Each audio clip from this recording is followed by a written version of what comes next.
Eh, Muy bien, buenos días todavía. Vamos a continuar con nuestro coloquio internacional, Tecnologías de la Escritura. Tenemos ya nuestros ponentes invitados listos para empezar, a Mariluz, Santiago y Luis Alberto. Empezamos con Mariluz Estupiñán. Es doctora en estudios latinoamericanos por la Universidad de Chile y profesora asociada de la Universidad Metropolitana de Ciencias de la Educación. Investiga la relación entre escritura, textiles y ecología. Es autora de Simplemente Clarís, del 2022, y pronto publicará su próximo libro, Tejer la Escritura. También ha traducido, entre otras, a Flora Susekin, Silviano Santiago y Johanna Zilinska. El título de su trabajo es Minerva 1915, un cuarto propio para Virginia Woolf. Escuchamos a Mariluz.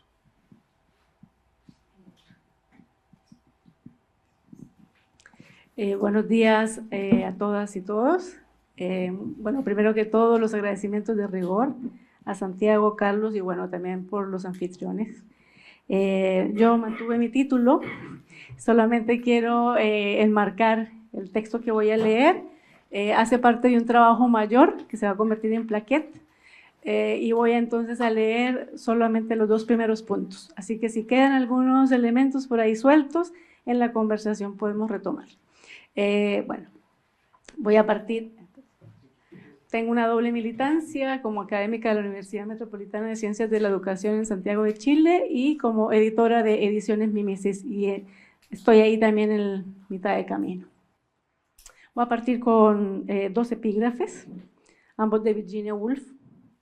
Soy la única mujer libre en toda Inglaterra que puede escribir lo que quiera. Lo único que me mantiene a flote es el trabajo. Preludio. El comedor de la casa huele a tinta espesa y papel húmedo. No es un cuarto ni taller. El oficio empieza como pasatiempo entre la hora del té y la hora de la cena. Ella compone la página con los tipos móviles para que luego él imprima. Toma los grandes bloques de tipos, los separa y los organiza en los compartimentos correspondientes del cajón. Al principio, mezcla las H's con las N's. Absorta comprende que la impresión de verdad es algo que le va a tomar la vida. Todo es hogareño, táctil, festivo. Mientras gana pericia en la composición, piensa en nombres de escritores jóvenes para publicar, porque una buena editora tiene que seguir el rastro de los escritores jóvenes. De pie, se inclina sobre la prensa manual, una pequeña prensa de platina del tamaño de una máquina de escribir, de esas que requieren fuerza y cuidado a la vez. Lleva un delantal gris claro, las mangas de su blusa remangadas, el cabello más suelto de lo habitual. Se mueve levemente cuando inclina la cabeza para alinear con precisión el pliego de papel. Lo primero que imprimen es un cuento de él. El suyo debe esperar. Está tan fascinada que registra en su diario que no hay nada en escribir que se compare con imprimir. En un inicio todo es diversión. Lo que empieza con un par de horas al día termina por invadir la jornada completa. 2 meses después ya está circulando entre los amigos Two Stories, 32 páginas, cosido, Richmond, 1917. Envía cartas para pedir contribuciones en prosa o en verso, insistiendo en la brevedad. Visitan impresores para ver cómo aumentar el ritmo y el volumen de la producción. Aunque no hay afán, ella recuerda que la editorial es para dar a luz a todos los monstruos de la vecindad. Piensa en incorporar el grabado y la imagen a los pequeños textos sin que ello complique más la encuadernación. Adquieren nuevos tipos y una guillotina. De cuando en cuando, ella también imprime. Para sobrellevar el agotamiento habitual, ese que la lleva a pasar algunas temporadas tendida, compone desde la cama. El trabajo es lento, pero ella no deja de hacer descubrimientos. La edición la llevará a reparar en detalles como la textura y el tono del papel. Los ajustes la acercan a la perfección de la página. Como la máquina que adquirieron es de segunda mano, se avería de tanto en tanto, un tiempo muerto que ella aprovecha para ir a los jardines de Kew. La diversión no mengua. Descubre que su escritura se basa en la textura más que en la estructura. Después de imprimir una página o dos, dan un paseo hasta el río, disfrutan del reflejo del atardecer sobre el agua. Mide el avance en páginas, compone una en una tarde, pronto lo hace en una hora. Mientras él imprime, ella desmonta. Empiezan a llegar propuestas y manuscritos que lee pacientemente y con ojo de crítica editora. Planean conseguir una Minerva para poner en el sótano. No tienen suerte con los aprendices. Con tantos contratiempos, logra componer las últimas palabras del relato de su colega K antes del té. Resultado, 68 páginas por 300 ejemplares en 9 meses. El primer trabajo profesional. Él supervisa la impresión de las portadas y de la dedicatoria. Ella se aboca al plegado, encuadernado y encolado. Prepara paquetes. Dice que tiene los dedos de coliflor. Siguen los envíos y la lectura atemperada. No busca ratas.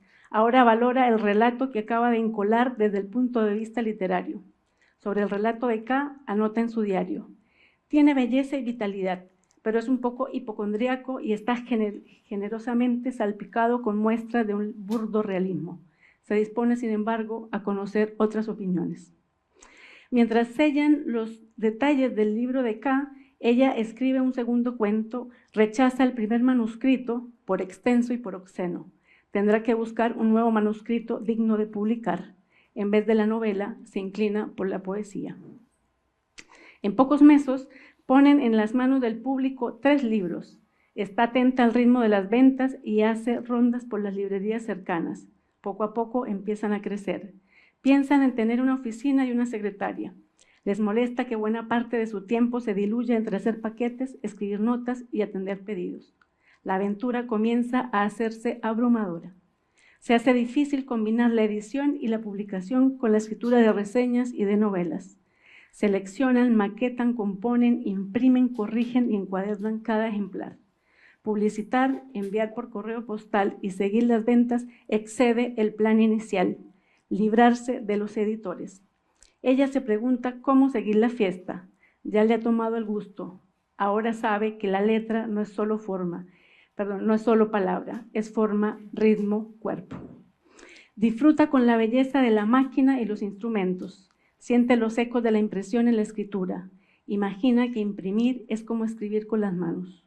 El mecanismo chirría con un quejido metálico y luego un golpe seco. Él levanta la tapa de la prensa y retira el pliego aún fresco, donde pueden leerse en tipos Carlson Old Face, delicado pero firme, Kew Gardens by Virginia Woolf.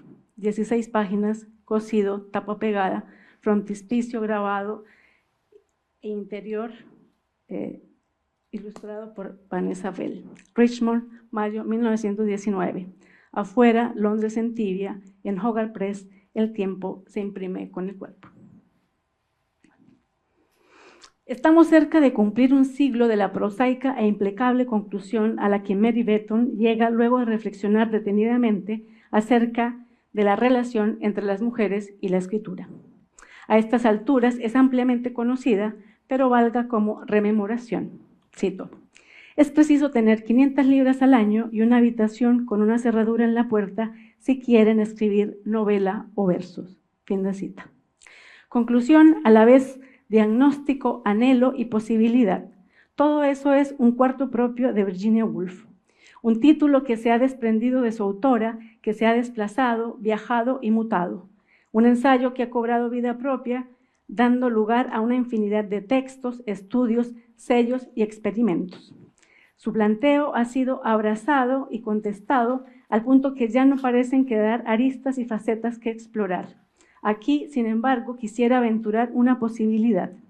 El interés, empero, no se encontrará en el escrito de Woolf, sino en lo que lo rodea, en lo que lo envuelve, en lo que lo hace posible.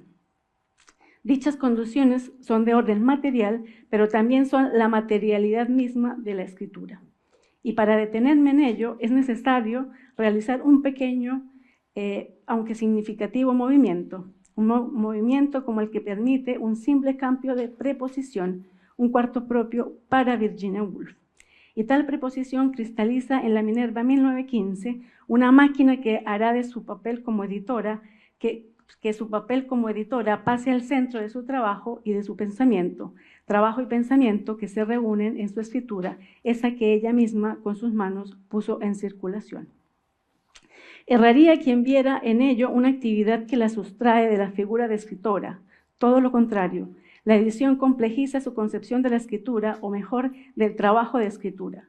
Virginia misma anotó en su diario un 21 de diciembre de 1924, cito: «Yo disfruto mucho del trabajo de imprenta por las tardes y creo que es la forma de vida más saludable, porque si estuviera siempre escribiendo o simplemente recuperándome de la escritura, sería como un conejo endogámico y mi prole unos albinos enfermizos». Fin de cita. Y no porque la edición sea un hobby, como suelen considerarla algunos críticos que se han asomado a este asunto, sino porque la edición y la escritura son dos formas de encarar y sostener el trabajo de la escritura. Así, vía la edición, la idea de un cuarto propio se distancia de la imagen de un cuarto, de un estudio con puerta cerrada, y se acerca más bien al taller artesanal que termina por expandirse y tomarse el espacio hogareño. La editorial ocupa el comedor, la despensa, y pronto estará también en la cama con nosotras, le escribió a Hope Mirles el 6 de enero de 1923. Es en la forma taller, entonces, donde la escritura deviene un ensamblaje entre cuerpo y mente. No hay duda alguna sobre lo que ha significado un ingreso económico en el proceso de independencia de las mujeres, en especial para aquellas que viven de la escritura. La misma Virginia no dejará de insistir en ello. Cito: «Ya tengo segura mi habitación independiente», escribe en su diario el 18 de diciembre de 1928 en relación a las ventas de Orlando, tras haber encargado la impresión de la tercera edición y vendido 6.000 ejemplares. Pocos meses después volverá a escribir: «La press es próspera y el asunto de la celebridad se está haciendo crónico, y tengo más dinero que en cualquier momento de mi vida, y hoy me he comprado unos pendientes». El 3 de mayo de 1931 vuelve a registrar en su diario: «En este momento creo que soy capaz de escribir crítica literaria sin ningún miedo, y eso se debe a mi cuarto propio», me dije de repente anoche. Pero la idea de un cuarto propio, entendida literalmente como un espacio con cerradura para asegurar la concentración y el aislamiento, ha sido más bien esquiva a muchas mujeres, no solo por ser una idea circunscrita a los varones. Esa imagen resulta ajena a tantas escritoras latinoamericanas como Clarice Lispector, Gloria Anzaldúa o la misma Gabriela Wiener, quienes invitan a las mujeres a escribir simplemente donde puedan y como puedan, en el living, en la cocina, en la fila, en el bus, en el baño, mientras lava los platos o cuida a los hijos, mientras estés deprimida, enojada, herida o cuando la compasión o el amor te posea, como exhorta Anzaldúa. Pero no es esa la imagen de cuarto propio que me interesa, por lo menos por ahora, sino aquella habilitada por la experiencia editorial, artesanal u hogareña, como precisa Eric Sherlock, de Virginia. Aventuro que la escritura de Virginia es impensable sin la Hogarth Press. Tamara Tenenbaum identifica 4 nociones de trabajo dando vueltas en un cuarto propio. 1, el trabajo doméstico y de crianza. 2, trabajos temporarios o ingratos que hoy llamaríamos precarios. 3, los trabajos vinculados a las profesiones liberales ejercidas entonces solo por varones. Y 4, el trabajo de la escritura, es decir, el trabajo ideal. Uno que se siente útil, enriquecedor y placentero, que da autonomía, que mantiene el foco en lo que se produce y no en una ganancia excesiva que para Virginia esclaviza más de lo que libera. Sin embargo, para que la tríada autonomía, escritura y libertad funcionen, la escritura debe estar acompañada del control de los medios de producción y de criterios claros en relación al mercado. Y eso es lo que la edición artesanal le permite. Si para 1928, momento de la escritura de un cuarto propio, Virginia valora el trabajo de la escritura sin considerarlo más respetable o más admirable que otros, como indica Tenenbaum, ello no se debe a que sea idealista, sino que para entonces ya era una editora consumada. Para la escritora, la edición es un espacio en el que trabajo manual y trabajo intelectual se hacen indisolubles. Para quienes no estén al tanto, vale la pena recordar que Virginia se desempeñó como editora de Hogarth Press durante 21 años, de 1917 a 1938. 21 años, 2 décadas. La primera prensa para imprimir fue un modelo de segunda mano que llega a la casa de los Woolf en 1917, iniciándose así el estreno de Virginia como cajista y encuadernadora, un trabajo que, en principio, le tomará buena parte del tiempo libre y del espacio hogareño. Poco después verá la luz el primer libro, True Stories. No fue fácil adecuarse al ritmo de la composición de la escritura en tipos, dimensionar la cantidad de tinta, tener en cuenta su distribución en el papel, y el papel así también lo registra. Basta ver con las fotografías de esos primeros textos, ¿no?, donde las manchas, las erratas están también registradas. Así lo atestiguan los periplos de la impresión y composición de su tercer libro, Preludio, de 1918, de Catherine Mansfield. Un libro que les tomó 9 meses llevar a término. El primer volumen de los diarios es rico, de los diarios de Woolf, es rico en detalles para recomponer ese momento de amateurs. Virginia detalla minuciosamente ese laborioso trabajo de componer palabras, líneas, páginas, descomponer los bloques hasta llegar a las unidades mínimas, los tipos, organizarlos, montarlos, desmontarlos para volverlos a montar, imprimir, plegar, grapar, coser, encolar. En fin, no fue fácil asumir la escritura como un oficio en su doble dimensión, como trabajo intelectual y artesanal, incluso vital, en la medida en que el trabajo de cajista ayudó hasta cierto punto a sobrellevar la enfermedad que asediaba a Virginia desde niña y a controlar la desmesurada ansiedad que sufría, pues el trabajo con los tipos le ayudará a mantenerse ocupada y agotada, tal como rezan las intenciones de Leonard registradas en su autobiografía. Pero también hay otras razones de peso para fundar una editorial, como lo es publicar a bajo costo pequeños libros de mérito, en prosa o en verso, que no tuvieran cabida dentro de las editoriales establecidas y, sobre todo, que no tuvieran una salida comercial. Y lo mejor, no tener que vérsela con los editores. En otras palabras, asumir el riesgo de montar una editorial con una política propia, buscando levantar un catálogo heterogéneo a lo que circulaba en las librerías. En un inicio se implementó el método de suscripción y venta anticipada. Los primeros en adquirir las copias eran, como es lógico, los amigos y las amigas. A excepción de Preludio, el tiraje de los libros durante los primeros años no llegaba a 200. Eric Sherlock precisa que entre 1920 y 1926 el número de los suscriptores era de un centenar. Con el relativo éxito de pedidos alcanzado en 1921, Virginia escribe a Roger Fried el 17 de mayo, cito: «Estuvimos metidos en un torbellino de asuntos en la Hogarth y mis dedos están como coliflor de tanto preparar sobres con direcciones». Fin de cita. El estado de sus dedos es todo un paroxismo de su relación con la edición. Este trabajo no se limitaba a la composición e encuadernación, había que empezar por publicitar el proyecto. Una vez terminado el libro, había que enviar los pedidos, seguir el flujo de las ventas y atender lo que en aquel entonces empezaba a conocerse como recepción. De la minucia de este trajín da cuenta el libro Dedos de coliflor, diario de una editora artesanal de Eric Sherlock, publicado artesanalmente por Barba de Abejas en abril de 2023 y que recoge las anotaciones en los diarios y los intercambios sostenidos con los amigos precisamente en torno al trabajo editorial. Al poco andar, la editorial se desprende del seno hogareño y de la escena familiar para empezar a tocar puertas. A inicio de los años 20, una naciente librería de lujo se ofreció a asumir la parte comercial, además de fungir como bodega.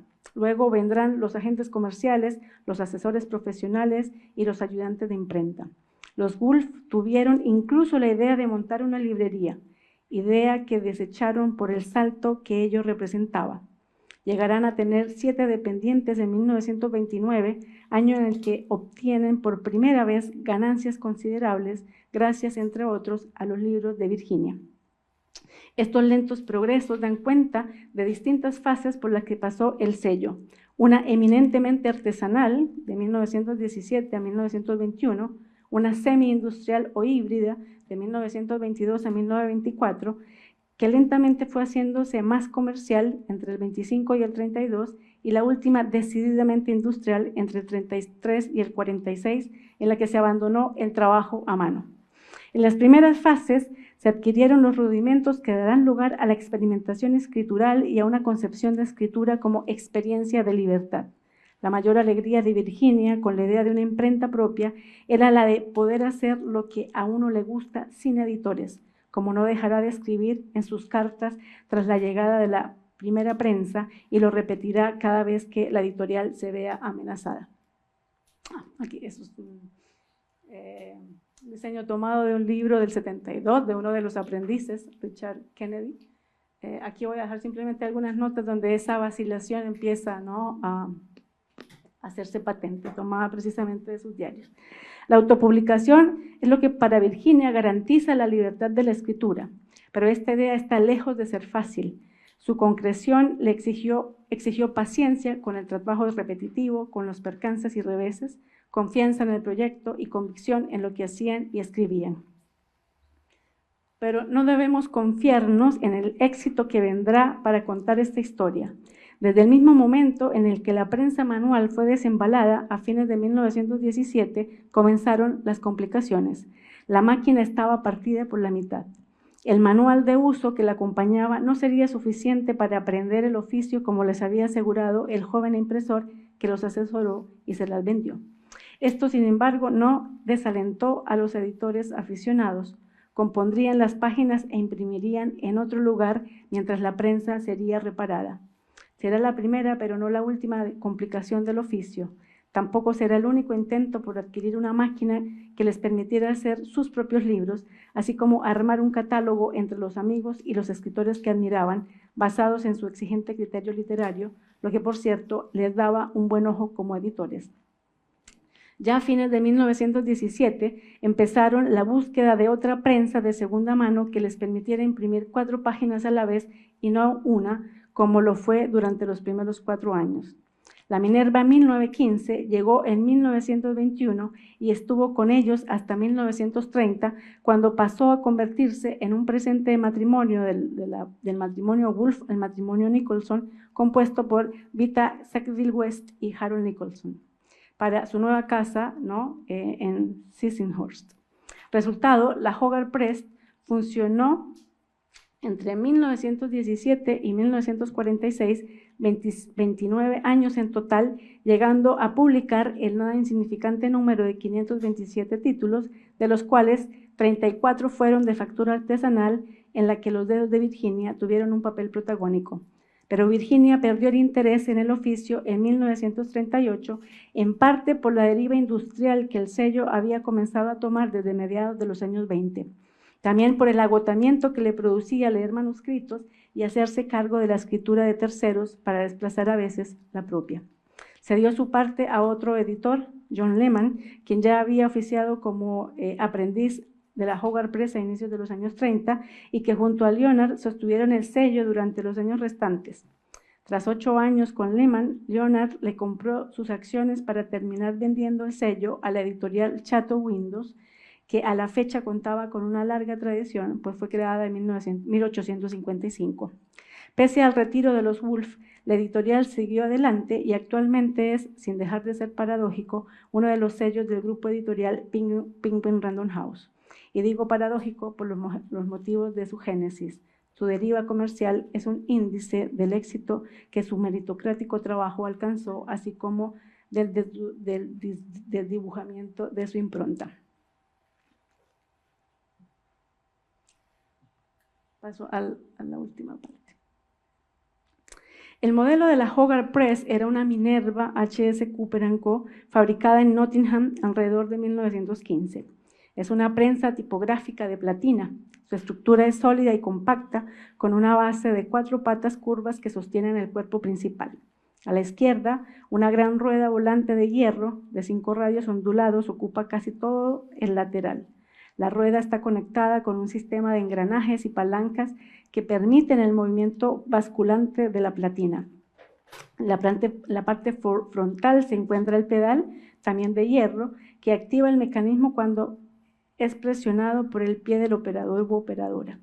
Por encima del cuerpo central, 2 superficies planas de madera paralelas al suelo sirven como bandejas para el papel, una superior más ancha y otra más cercana a la platina. Ambas están sostenidas por brazos de metal y presentan un acabado liso sin decoración. A la derecha se distingue parte del sistema de rodillos entintadores y engranajes dentados. La superficie de impresión queda en el centro, protegida por el ángulo desde el que se observa. Toda la máquina muestra una combinación de elementos funcionales expuestos y superficies macizas. No hay adornos, salvo el diseño mismo de las piezas de fundición que equilibran curvas y rectas. La Hogarth Press convirtió la Minerva en un símbolo de la impresión tipográfica de principios del siglo XX. La Minerva, a su vez, es una metáfora que quiero retener y donar a Virginia. No existe en rigor el modelo Minerva 1915. Como ya señalé, la Minerva llega a casa de los Woolf en 1921 y los acompaña hasta 1930. La idea surge en el cumpleaños número 33 de Virginia, celebrado el 25 de enero de 1915. Esa es la fecha en la que los Woolf deciden comprar una pequeña prensa manual para publicar pequeños textos. Así surge la idea que devendrá en editorial. La Hogarth Press tomó la vida de los Woolf, a cambio les dio libertad. Quiero cerrar con esta cita de Virginia. ¿Cómo se deteriora mi caligrafía? Otro sacrificio en pos de la Hogarth. Sin embargo, toda mi caligrafía no paga lo que le debo a la Hogarth. ¿Acaso no acabo de escribir a Herbert Fisher rechazando el encargo de escribir un libro para la Home University Series sobre el postvictorianismo?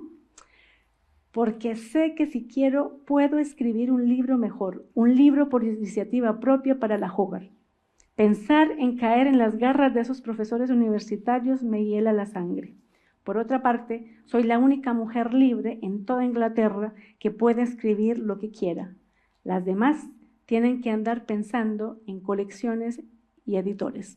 Fin de cita. De modo que Minerva 1915 resulta una linda imagen para lo que terminó significando la edición para Virginia.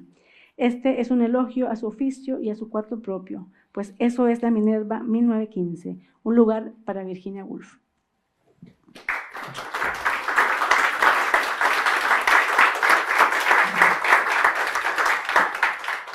Muchas gracias, Mariluz. Pasamos con la siguiente intervención a cargo de Luis Alberto Castillo, que es filósofo de la Pontificia Universidad Católica del Perú, egresado de la Maestría de Literatura Peruana y Latinoamericana de la Universidad Nacional Mayor de San Marcos, profesor universitario y crítico literario.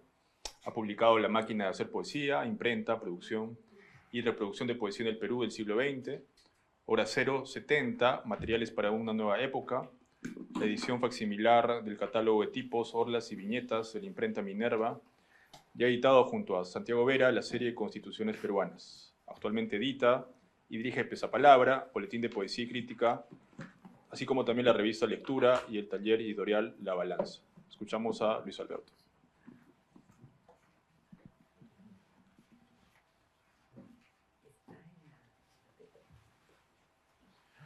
¿Qué tal? ¿Cómo están? Buenos días con todos, con todas. Gracias primero a Santiago, a Carlos por la invitación, al grupo de investigación de arte y estética. Me place también ver tanta gente reunida por estos temas y que hayan venido los compañeros y la compañera chilena. Tuvimos la oportunidad de intercambiar hace poco también en Valparaíso, así que qué bueno seguir dialogando acá.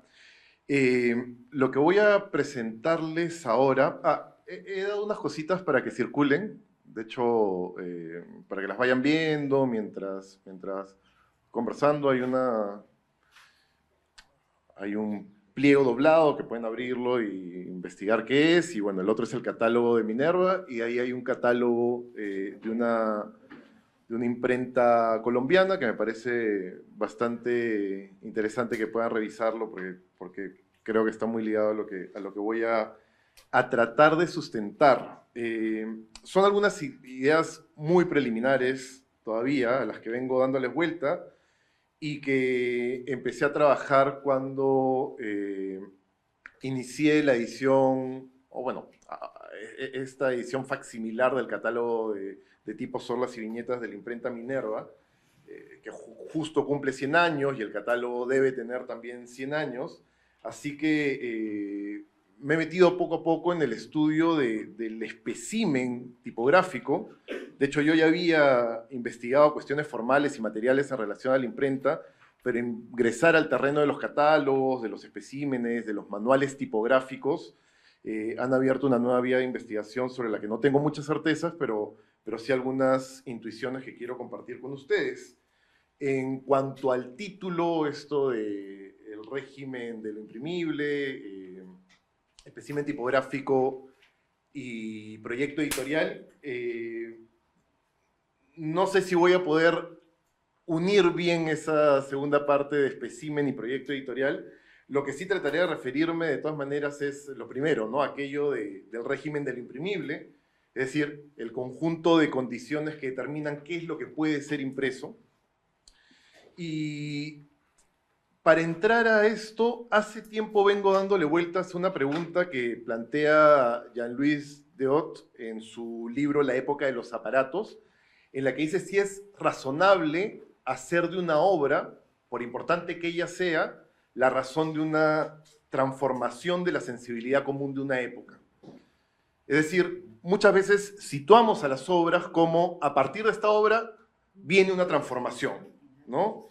Y él insiste en que por más que una obra pueda describir una sensibilidad epocal, no tiene la capacidad, digamos, de engendrar un nuevo régimen de temporalidad o una nueva definición del ser del ente, si queremos ponernos más filosóficos, ¿no?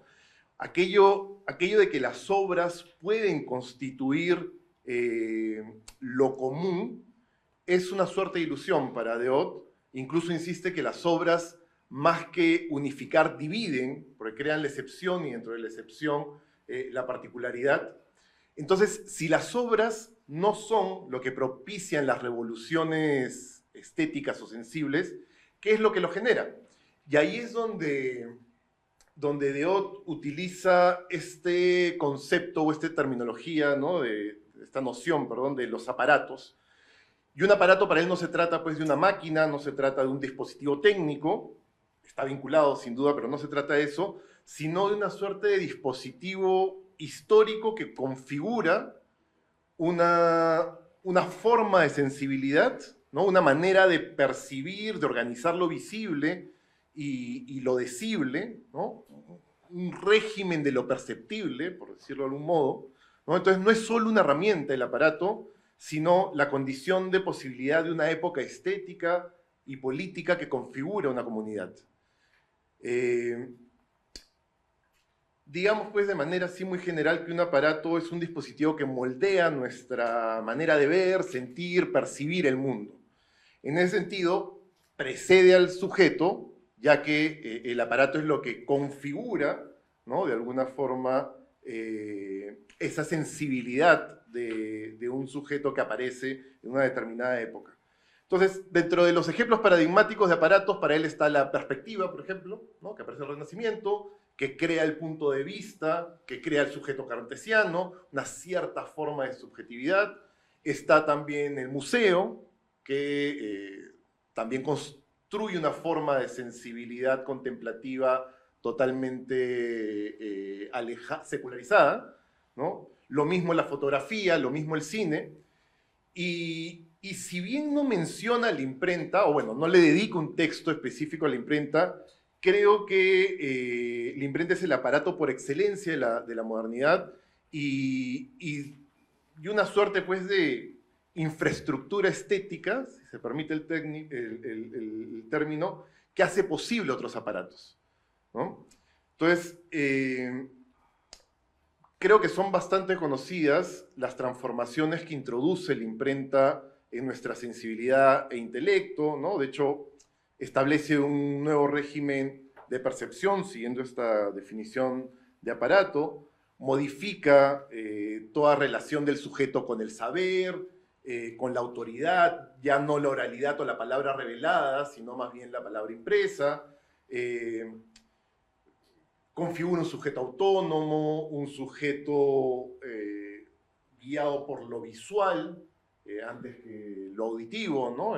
Ya no el auditorio, sino más bien el lectorado, ¿no? Asimismo, también alberga en sí misma la imprenta del Proyecto Ilustrado y la República, la idea de una comunidad, digamos, de seres racionales que han firmado un contrato social, ¿no? y a la vez construye la idea del archivo público y también pues el despliegue de la burocracia que es lo que de alguna otra forma también va a comentar Santiago. McLuhan insiste más aún en esta cuestión de que la imprenta cambia la estructura del pensamiento, lo vuelve secuencial, visual, racional, y también a partir de esta cuestión, digamos, se desarrolla cierta condición de abstracción, de individualidad, y también de ahí vienen los nacionalismos, así que no sé qué tan racional sea en el fondo esta nueva etapa o esta manera de leer la imprenta, porque sí creo que, así como permite todo lo mencionado, también trae una serie de efectos secundarios. Y para esto, pensemos, por ejemplo, en El Quijote. Esta novela, que no es concebible sin el aparato de la imprenta, nos trae un tipo de locura, pero no es una locura medieval, es una locura de papel, es una locura impresa, es una locura, digamos, moderna, ¿no? Es una locura de un lector formado por el exceso de libros de caballería, que lo permite la imprenta justamente, ¿no? Acceder a un libro previo a la imprenta, supongo que pueden imaginar lo caro que era y aparte lo limitado, pero es un tipo que se vuelve loco por el exceso de papel impreso, ¿no? Además, a su manera, el Quijote, si me permiten la expresión, es una especie de máquina editorial, ¿no? En la medida en que la novela misma simula su propio archivo, su propia autoría, piensa en torno a su transmisión, ¿no? Se termina pensando como objeto de impreso y basta recordar, ¿no?, el momento en que el Quijote está dentro de una imprenta, ¿no?, y se sorprende del trabajo de los editores, de los cajistas, los que componen, etc. Y dice algo que más bien habría que pensar a contrapunto de la cuestión racional y la idea del lenguaje verificable, ¿no?, de la lectura de McLuhan. Dice el Quijote, extraña cosa es que haya hombres que se atrevan a imprimir mentiras, ¿no? De alguna u otra forma, también la imprenta trae consigo un desarrollo desmesurado de la ficción, ¿no? Y quizás haya que leerlo a contrapunto, pues, de este cuadro de Goya, ¿no? De Los sueños de la razón, bueno, esta agua fuerte de Goya, ¿no? Los sueños de la razón producen monstruos. Entonces, creo que esta mirada de la imprenta, no solo racional, sino también estos efectos secundarios, nos pintan, ¿no?, de manera más precisa, creo yo, esta cuestión del aparato que es la imprenta y cómo transforma una manera de sentir. Ahora, esta cuestión la decía en relación a aquello de que no son las obras las que producen las revoluciones estéticas, sino más bien los aparatos, ¿no? En esa línea hay una obra a la que siempre le he tenido cierta desconfianza cuando, digamos, los críticos ilustrados quieren extraer de ella todas las potencialidades de la vanguardia poética, que es Un golpe de dados jamás abolirá el azar de Mallarmé, ¿no? Es cierto que en ella se despliega lo que podríamos llamar una teoría de la espacialización de la lectura, ¿no? A través de un manejo peculiar de los blancos y los negros en la página, ¿no? Hay una suerte de ruptura con la linealidad tipográfica tradicional para darle lugar a una especie de espacialización del texto, ¿no?, de la linealidad al espacio. Y sí, es verdad, me parece que es cierto, pero, por ejemplo, alguien como Simón Rodríguez, lamentablemente creo que no se ve, porque estoy sin lentes.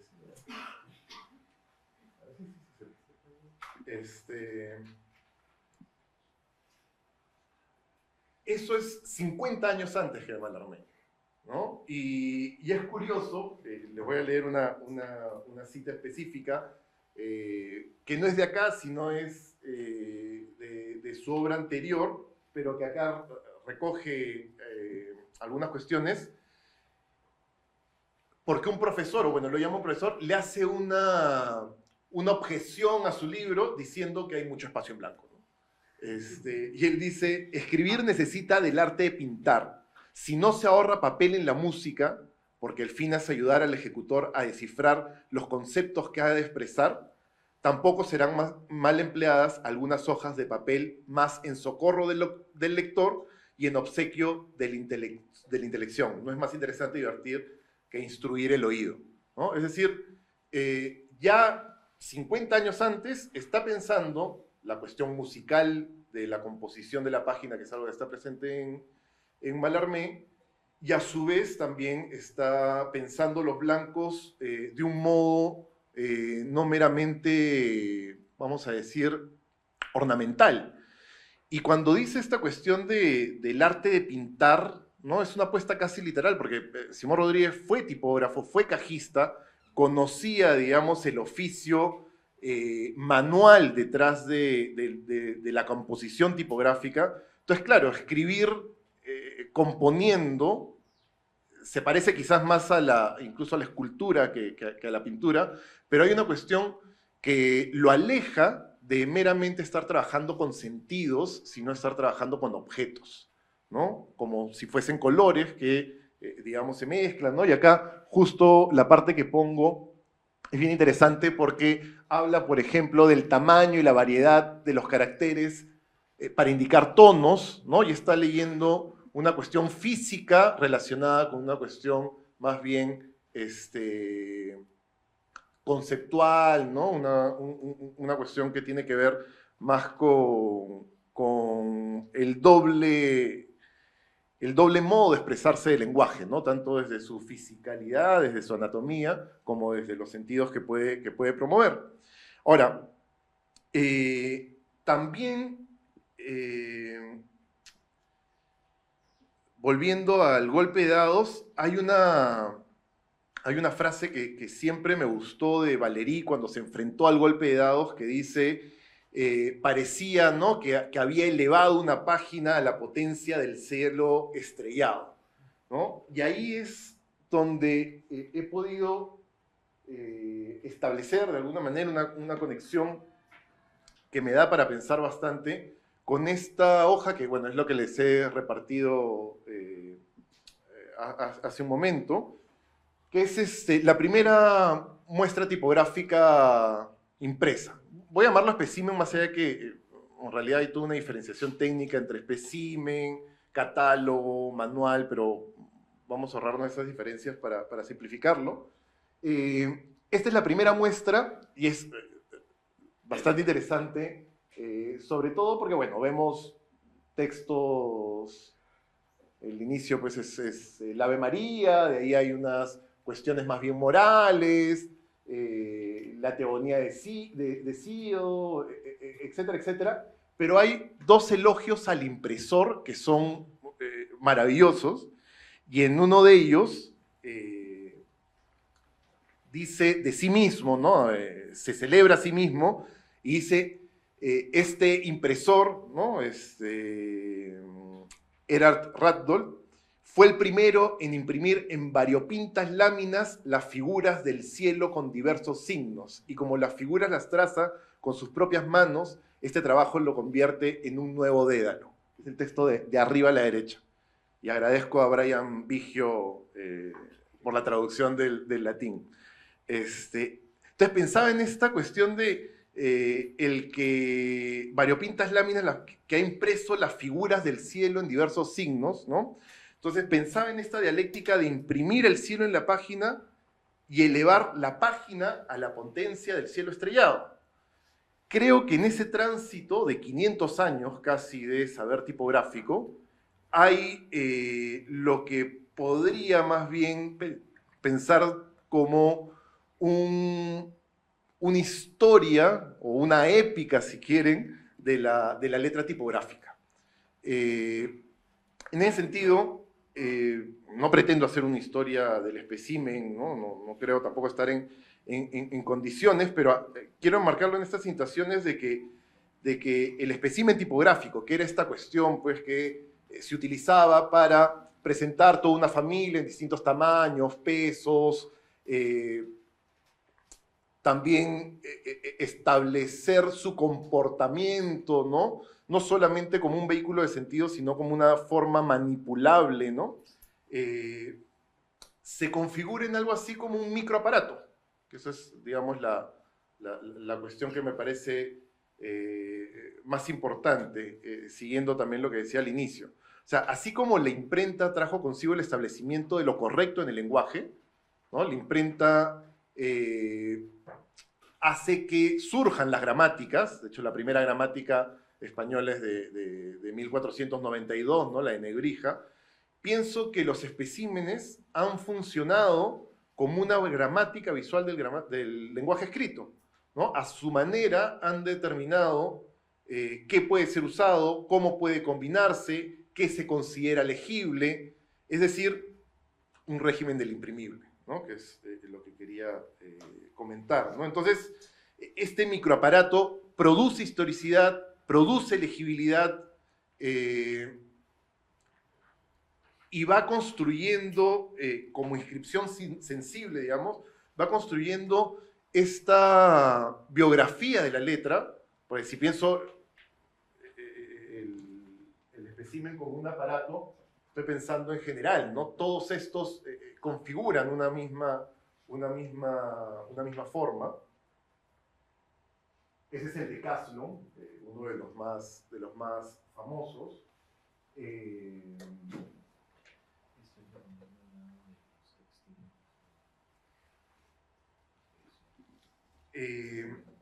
Esta idea de pensar el espécimen como un microaparato también nos permite entender al espécimen como una especie de umbral epistemológico de lo gráfico. No sé si se entiende esta idea. Estoy pensando de alguna manera en Foucault, ¿no? Esta idea de que es a través del espécimen que la letra se convierte en un objeto técnico, estético y productivo, además de manipulable, además de clasificable. Es una especie de historia también de la letra en cuanto a archivo, ¿no? Si queremos estudiar ahora la tipografía, básicamente tenemos que seguir recuperando especímenes, y bueno, en Latinoamérica este estudio es bastante pobre aún, no así en Europa, que se han recuperado muchos, y algunos básicamente por azar, porque estaban pegados en una solapa de un libro, porque estaban reproducidos por un aficionado que aprendía a imprimir, o un aprendiz, perdón, que aprendía a imprimir a través de estos y hacía como un facsimilar, etc. Entonces, es interesante cómo el punto tipográfico, que ahora para nosotros es, creo, algo al menos muy común, ¿no? Ya sea, no sé, le dicen presenten en Arial 12 su trabajo, ¿no? El punto tipográfico ha tenido que sufrir toda una serie de, digamos, derivas históricas, regionales, para poder recién a inicios del siglo XIX establecerse. Entonces, me parece muy interesante cómo es que en el momento en que se logra tener ya esta cuestión clara sobre las dimensiones, los tamaños, ¿no? Estar de acuerdo en los distintos centros de fundición, que este va a ser el tamaño, el 12 significa, ¿no?, esta cantidad exacta para todos los impresores. Recién en ese momento empieza a haber una suerte de liberación de la letra, que creo, evidentemente, está vinculada también al desarrollo del capitalismo y del comercio. Los especímenes del siglo XIX se empiezan a aparecer hasta cierto punto, en algunas páginas, a la calle, ¿no? A mí me gustaría investigar la relación entre flaner y espécimen de alguna otra forma, porque lo que empieza a configurarse es el anuncio, ya no solamente el texto para ser leído en el libro, sino tipografías para ser usadas en anuncios, ¿no? De oferta, en general, gracias, en general, el letrero que le da nombre a un lugar, ¿no? Etcétera, etcétera. Entonces, esta relación entre ciudad y espécimen, en cómo empiezan a cambiar, a mí siempre me ha parecido, por ejemplo, cuando entras a internet y te aparecen un montón de anuncios, parecía que estuvieras en la calle, ¿no? En medio de esta, vamos a decir, pues, obscenidad publicitaria, ¿no? Que aparece por todos lados, de pronto te salta una cosa por acá, ¿no? Se parece mucho a la calle y creo que hay esa relación cuando la ciudad se empieza a convertir en un signo a ser leído, ¿no? Que bueno, eso con Joyce llega a su punto más alto. Entonces, pasa de ser un vehículo de sentido, pasa de esta idea más bien de situar la letra dentro de una cuadrícula, empiezan a liberarse, a componer formas, y creo, no voy a decir que esto es, o sea, de acá me alarmé, no veía catálogos de imprenta y por eso hace lo que hace, no, sino es una nueva sensibilidad que tiene que ver con que la clase burguesa empieza a acceder a la impresión de una manera ya no cerrada, ya no secreta. De hecho, tanto los manuales como los especímenes empiezan a revelar una serie de secretos técnicos que nunca hubieran salido del taller si es que no se hubiese generado una industrialización del trabajo tipográfico, ¿no? Pasar de lo artesanal a lo industrial. En esa línea, solo para cerrar esta cuestión del vínculo entre ciudad, o si quieren, mundo y el espécimen, hay un poemario de Liceo Diego de 1967 que se llama Muestrario del Mundo o el Libro de las Maravillas de Boloña, que justamente se basa en un catálogo de 1836, si no me equivoco, de la imprenta La Marina, y lo que hace es coger todas las viñetas que de alguna u otra forma representan algunas escenas, y a esas viñetas les hace un poema, ¿no? Entonces, esta cuestión de que el trabajo de la imprenta termina de alguna forma también configurando un espejo del mundo, es interesante en este libro, que obviamente ya es bastante entrado el siglo XX. Y lo mismo, hay otro ejemplo que me parece quizás más elocuente, si no se han convencido aún, que es este libro, que no sé si lo conocen, de Fortunato de Pero, el libro Entornillado, que es un libro clave del futurismo y que, a mi entender, es el libro que inaugura o da pie a la existencia del catálogo de artista. Él básicamente hace un catálogo de sí, y ahí lo he puesto al lado mezclado, ¿no? Del catálogo de la fundidora Nebbiolo. Y sí, yo sé, hay diferencias, pero también me parece que hay un vínculo claro entre estas maneras de concebir el espacio tipográfico, de expander la letra, de utilizarla ya no desde su lógica, digamos, de sentido, sino construir un aparato para mirar, para diseñar y para entender los límites de lo imprimible, y de alguna otra forma también para convertirse en canteras, ¿no?, de lo impreso, que son básicamente eso los catálogos. Entonces, la idea era plantear esto como un, vamos a decirlo, trasfondo teórico de lo que he venido trabajando con el catálogo de Mariátegui, que debo decir también que el libro fue, o mejor dicho, el catálogo ha sido posible gracias a la Biblioteca Central, ¿no? Gracias a Katia por todas las facilidades para poder hacer esta edición facsimilar, que creo que ha quedado bastante bien, pese a todas las dificultades, pero había un trabajo de reconstrucción, ¿no?, de restauración, y creo que eso es uno de los objetos tipográficos más interesantes del siglo XX peruano, sobre todo porque Mariátegui realiza en este libro una especie de manifiesto editorial, ¿no? Es decir, ya no un microaparato, sino un microaparato, ¿no? Un pequeñito de darle forma, ¿no? A través de un catálogo de lo que quiere hacer su imprenta. Es interesante cómo Sandro Mariátegui cuenta en una entrevista que cuando Mariátegui estaba, cuando su padre, ¿no? José Carlos, estaba enfermo en su agonía, cuando ya le habían amputado la pierna, el hermano le llevaba los catálogos de las fundidoras italianas y que eso le daba cierto sosiego y como que se divertía eligiendo, ¿no? Qué letras iban a importar. Voy a volver a la primera página de... Bueno, lo tienen ahí a los que les he pasado. Se pasó unos que estaban con Yaya, por si acaso, ahí para que puedan circular entre ustedes. Pero miren cómo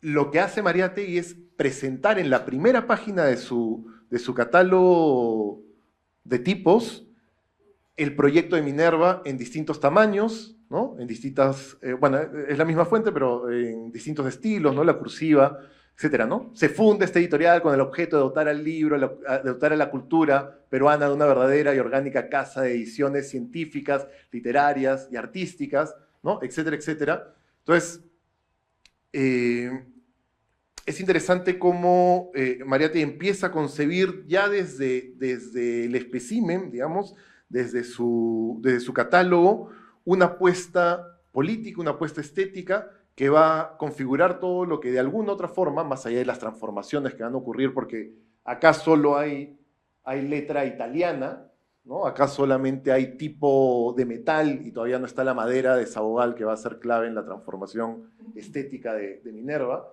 pero ya no hay acá un elogio, un autoelogio al impresor o al editor, pero sí bastantes referencias a los buenos que son o al buen trabajo que se hace, ¿no? Y también esta cuestión casi moral, ¿no?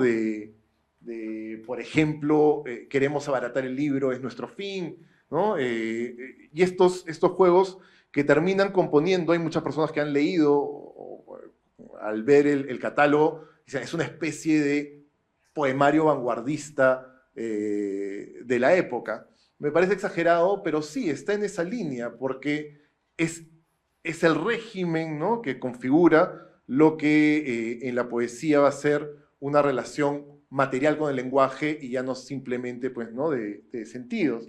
Entonces, bueno, eso es lo que quería compartir, más allá de que podríamos hablar de las peculiaridades técnicas no de Mariátegui, sino de la gente que trabajaba con él y la cuestión peruana. De hecho, para mí, uno de los pocos momentos en donde el saber técnico y las condiciones materiales se entrelazan es en 1925-1930, ¿no? Esto que es muy poco común en el Perú, normalmente nuestra capacidad técnica, la historia de la poesía es así, está muy por encima de las condiciones materiales de vida. Lo que hacen los Mariátegui al traer esta máquina italiana, al construir esta especie de, vamos a decir, gramática peculiar de su propia prensa, ¿no? de su propio proyecto editorial, es nivelar, ¿no? Quizás por primera vez en el siglo XX, las condiciones materiales de producción con la capacidad técnica, y el de la izquierda pues es lo que hace Torino, a la derecha con los mismos materiales es lo que hacen acá en Lima, es una especie de templo griego, ¿no?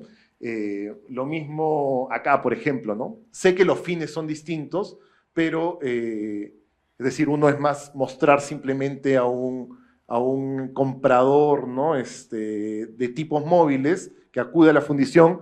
En el otro lado tenemos más bien una imprenta tratando de convencer a sus clientes de que hagan libros de manera distinta como se han estado haciendo en el Perú. Bueno, eso era lo que quería compartirles. Espero se haya anexado al final y que lo teórico no haya sido muy denso. Pero reitero el agradecimiento a la biblioteca por permitir el trabajo de este espécimen y espero, bueno, se puedan seguir trabajando cosas así y también ustedes por escuchar. Gracias.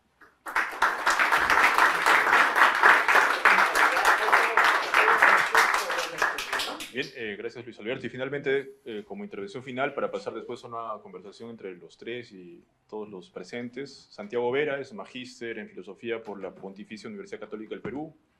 Ha publicado Volúmenes Silenciosos, Taller La Crema 2012, Libro de las Opiniones, en edición de Paracaídas y Liliputienses, Constitución Política del Perú, Taller Editorial La Balanza 2021, y el ensayo visual Titulares 2000-2025. Codirige la editorial independiente Dos Veces Editores, es profesor en temas de filosofía, arte y estética en la PUC, y forma parte del grupo de investigación en arte y estética también de nuestra universidad. Su trabajo se llama ¿Cómo puntúan los burócratas? Adelante, Santiago. Gracias, Carlos. Gracias a todos también por estar aquí. Sí, es bacán también ver que convocatorias para conversar este tipo de temas que, al menos desde nuestra academia local, parecen ser un tanto marginales, haya convocado a gente dentro y fuera de la academia también. Bueno, mi texto se titula ¿Cómo puntúan los burócratas? Lo he titulado con una pregunta, porque creo que también las preguntas nos eximen de los molestosos, a veces molestosos, ¿no?, protocolos de las introducciones y los prólogos. Está claro que de lo que voy a hablar es de lo que está ya anunciado desde el título. Y después otra cosa que quería decir antes de empezar es que en el transcurso de la redacción del texto, mi formación de filósofo me hacía siempre tener reparos respecto a la ausencia de una definición de burocracia mientras trabajo. Entonces, cada rato escribí y decía, pero ¿qué estoy entendiendo por burocracia? Tal. Pero luego decido ser un poco más libre y no definir qué entiendo propiamente por burocracia, porque lo que me interesa de la burocracia es más bien algo así como su índice, digamos, analógico, su índice metafórico, es un marco general para pensar la burocracia específicamente como un régimen de administración del tiempo, cuyo centro, propongo, es la espera.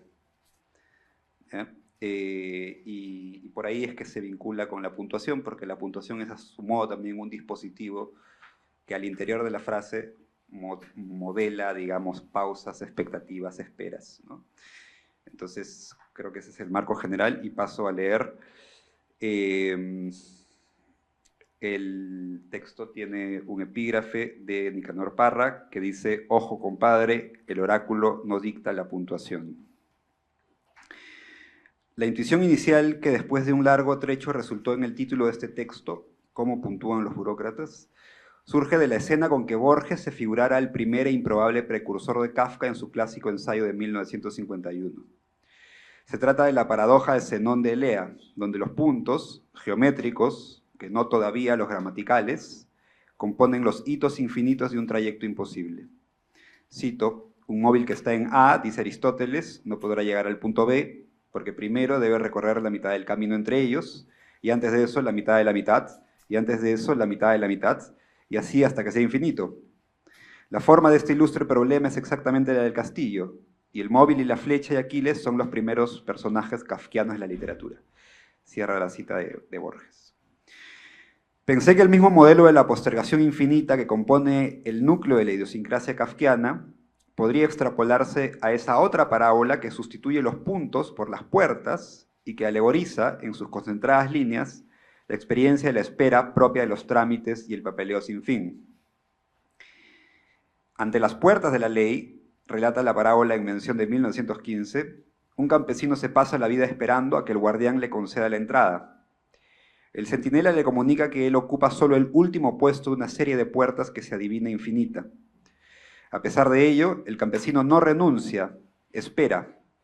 Y espera porque en realidad nunca se le cierra la posibilidad de que algún día ingrese. De hecho, la puerta misma que el guardián custodia permanece entreabierta. 2 veces pregunta el campesino si más tarde lo dejarán entrar, y la respuesta del guardia es siempre la misma: tal vez, pero no por ahora. Desde entonces, he vuelto insistentemente en torno a qué significa y qué implica el no ahora de esa respuesta elusiva. Al campesino no se le prohíbe la entrada a la ley, se le prohíbe ahora. Y de la suspensión de ese más tarde que no se realiza, se alimenta aquella espera que deviene esa mezcla de esperanza y resignación que el relato cifra. Como si la prohibición fuese en realidad una admisión, pero prorrogada, diferida. Vuelva usted mañana, se llamaba la sátira de la burocracia en que Mariano José de Larra captara desde el título, casi medio siglo antes, ese tiempo del no ahora que Kafka retrata en su parábola. La tercera escena surge de mi lectura un poco al vuelo de esa novela inclasificable publicada en 9 volúmenes entre 1759 y 1767, que es el Tristram Shandy de Laurence Sterne.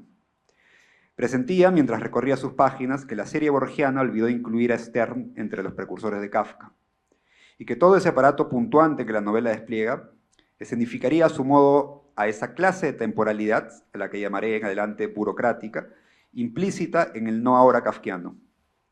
La puntuación geométrica que retratara, a decir de Borges, el drama kafkiano por anticipado, devenía en Sterne puntuación gramatical, o mejor, frasística en toda la extensión del término.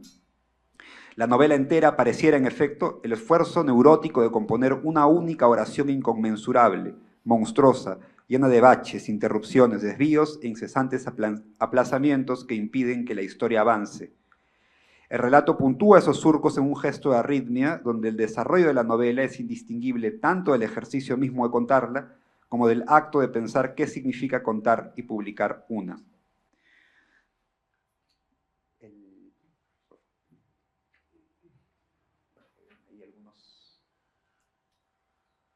Son algunas de las puntuaciones del Tristram Shandy.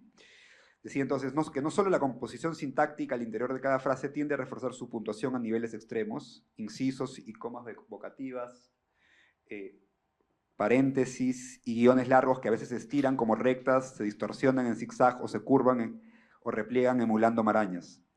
Además de ello, la propia confección de la historia puntúa su estilo digresivo, adensando la presencia física de los puntos al extremo de ocupar páginas enteras,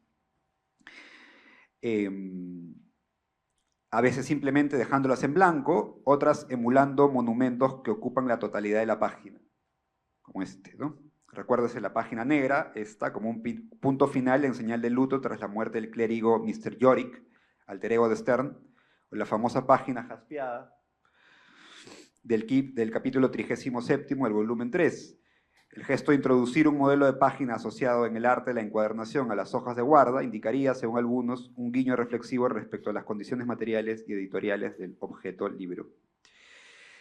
El dato no del todo anecdótico de que el Tristram Shandy publicara su último volumen apenas 2 años después de que el fisiócrata Vincent de Husnet acuñara el término burocracia en 1764, y no es la menor de las coincidencias que sea el propio Gournet el que acuñara también su fórmula antagónica, el laissez-faire, tan caro hoy al neoliberalismo imperante, hizo que reparara especialmente en el siguiente pasaje, que es algo así como la síntesis de esta serie de escenas que animaron a la pregunta que encabeza este ensayo.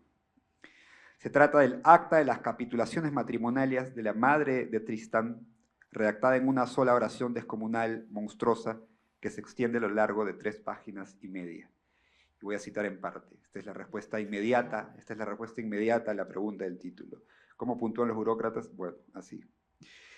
Dice: por esta escritura que abajo se protocoliza ante testigos, el infrascrito Walter Shandy, de profesión comerciante, en consideración al mencionado matrimonio que se propone contraer y que, con la ayuda de Dios, será solemnizado y consumado entre el aludido Walter Shandy y Elizabeth Molinet, antes mencionada, y concurriendo en ello otras causas y consideraciones válidas igualmente pertinentes al caso, otorga, promete, consiente, acepta, concluye, acuerda, presta su voluntad con testificación por su parte los señores John Dixon y James Turner, gentil hombre y otros fideicomisarios, tal y cual, que si sobreviniera a partir de ahora hecho, azar u otra causa el mencionado Walter Shandy, comerciante, por el que se viera privado de su negocio antes de la ocasiones en que la susodicha Elizabeth Molinet de acuerdo a la naturaleza o por otras causas, y de dar a luz niños, y si, en consecuencia del abandono del negocio el mencionado Walter Chandy se viera obligado, en contra de la libre voluntad, consenso y libre elección de Elizabeth Molyneux,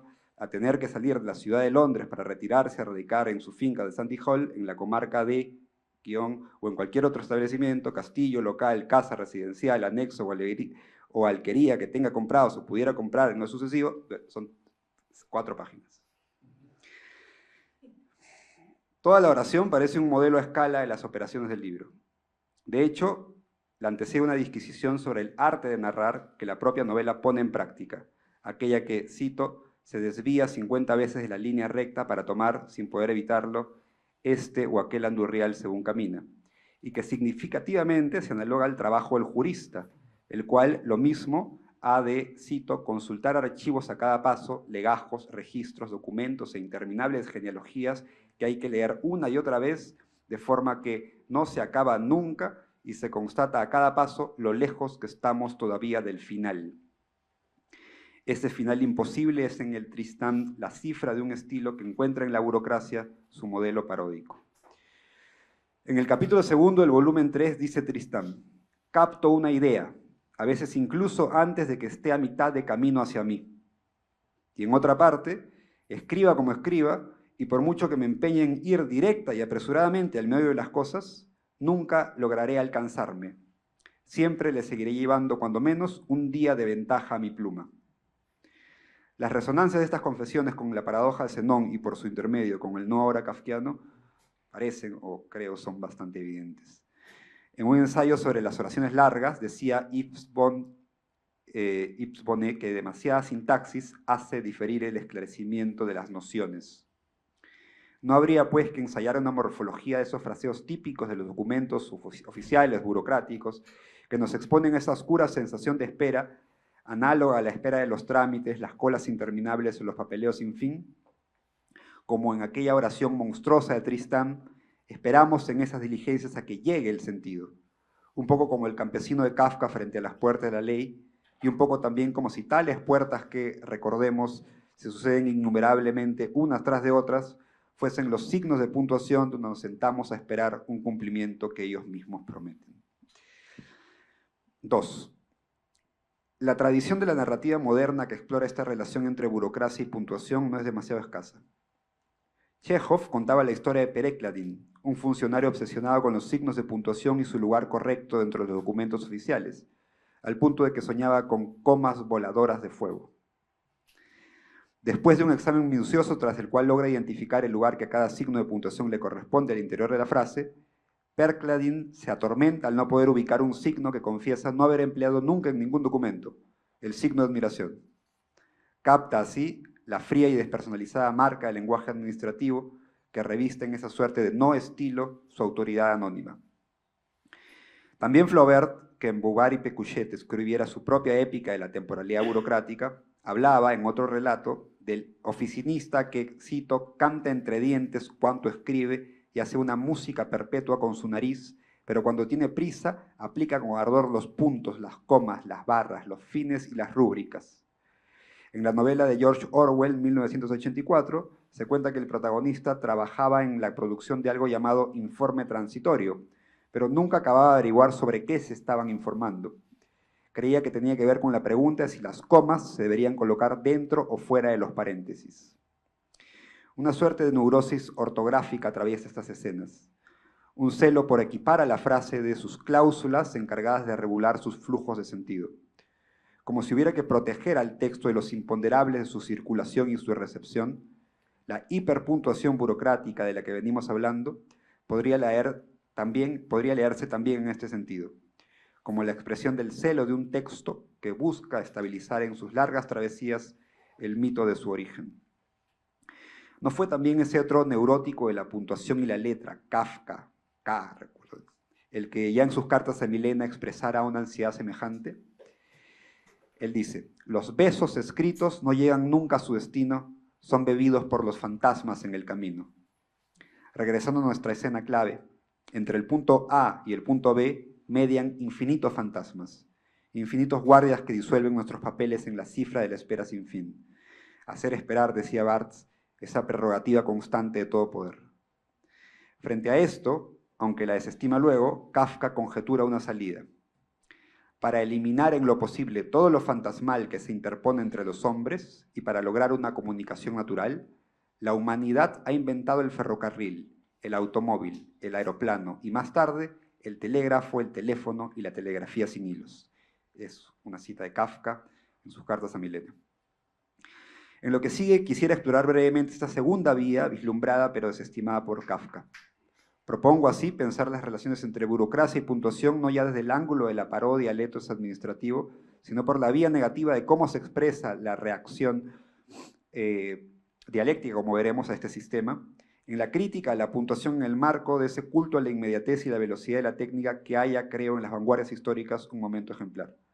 ¿Cómo se vinculan estos críticos de la burocracia burguesa que, sin embargo, la reprodujeron vía no solo la mística de los protocolos y los comités y las actas de admisión y expulsión de sus miembros honorarios, con la puntuación como sistema prosódico y sintáctico? Para abordar esto haré primero un breve rodeo histórico. 3. En su reciente historia de la puntuación, Borg ha destacado por lo menos 2 vías para abordar la relación entre puntuación y poder desde una perspectiva histórica. Primero, en la antigüedad clásica y la Edad Media, en una época en que los textos eran escritos principalmente para leerse en voz alta, la puntuación funcionó como dispositivo de asistencia para los oradores, que en sus lecturas públicas debían respetar la temporalidad, el ritmo de la voz propia de los textos sagrados a fin de asegurar su sentido. Y ello con tal celo que una lectura irrespetuosa de la puntuación en ocasiones litúrgicas, por ejemplo, era considerado un acto de herejía. Véanse del capítulo 2 sobre la doctrina cristiana de San Agustín, ¿no? Los signos de puntuación por entonces cumplían una función exclusivamente retórica, o prosódica, podríamos decir. No expresaban reglas gramaticales o sintácticas, sino instrucciones para el ritmo de la palabra hablada. Instrucciones más o menos inestables, sin embargo, libradas muchas veces al criterio del propio orador que ejecutaba oralmente el texto. La segunda vía está asociada al hecho de que las nuevas condiciones técnicas de la modernidad desplazaron a la puntuación a otro tipo de función. La circulación masiva de los textos como consecuencia de la invención de la imprenta habilitó la lectura individual y silenciosa.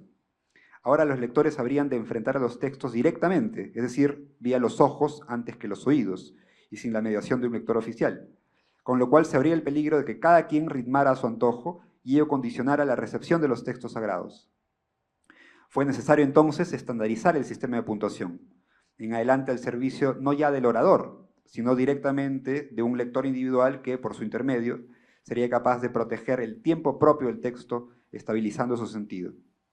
Con tal estandarización, el surgimiento de otro tipo de función puntuante, la sintáctica, ya no solo la prosódica, se abría paso. Poco a poco, la puntuación dejó de necesitar imitar a la respiración de la oralidad y se abocó a la constitución de su propia lógica, autónoma y despersonalizada, ligada ahora a las articulaciones del concepto antes que a las modulaciones del oído. La razón de esta sustitución del régimen retórico por el sistema sintáctico de puntuación en la modernidad no es demasiado extraña. Mientras que el esquema retórico como mecanismo semiótico de control se daba abasto en la era del manuscrito, donde la circulación de los textos era limitada y buena parte de su sentido quedaba a cargo de la transmisión oral del ejecutante, en la era de la masificación textual propia de la cultura impresa, dicho mecanismo revela sus insuficiencias. Desprovistos ya de lectores oficiales, ahora los textos habrían de defenderse por sí solos, de forma que la voz habría de delegar su autoridad a una suerte de suplemento que custodia su flujo temporal, la rítmica propia del sentido de un texto en medio de los imponderables de su circulación. Con el tiempo, ese suplemento, la puntuación, se autonomizó a tal punto que se desentendió de su oralidad de origen y pasó de ser una suerte de voz diferida a confiarse la tarea de expresar el diagrama jerárquico y despersonalizado del pensamiento. Tal es, sugiere Borg, la puntuación sintáctica, que, de este modo, sirve de eficaz auxiliar a esa gran red de información y comunicación escrita a distancia que da forma a las burocracias modernas. Pues bien, una vía para abordar el rechazo de las vanguardias históricas a la puntuación pasa por interrogar una tercera ruta a las formuladas anteriormente por Borg.